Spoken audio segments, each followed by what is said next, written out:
Hey everyone, today I'm going to show you how to change the system UI color on your Google Pixel 8 Pro. Without any further ado, let's get started. First, you'll want to press and hold on your wallpaper until a pop-up menu appears on your screen. This is your gateway to customizing the overall look and feel of your device. When the menu shows up, you'll see several options related to personalization. From the pop-up menu that appears, tap on Wallpaper and Style. This option is your central hub for all visual customization features on your Pixel 8 Pro. It gives you control over not just your wallpaper, but also the color scheme that affects your entire user interface.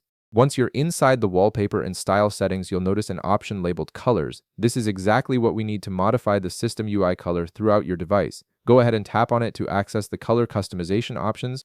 Now you'll see a selection of theme colors displayed on your screen. These are pre-generated color palettes that Google's Material You Design system has created based on your current wallpaper and preferences.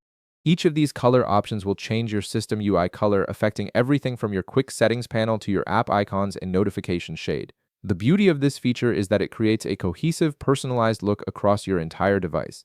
If you want to explore even more color options beyond what's initially displayed, simply tap on Other Colors at the bottom of the screen. This reveals an expanded palette with additional color choices, giving you more flexibility to find the perfect match for your style. From here, browse through the available colors and click on the one you prefer. As soon as you select a color, you'll notice the system UI color change immediately throughout your device, giving you a fresh new look. And that's it. You've successfully customized the system UI color on your Google Pixel 8 Pro to match your personal style. If this video helped you out, be sure to leave a like, subscribe, and I'll see you in the next one.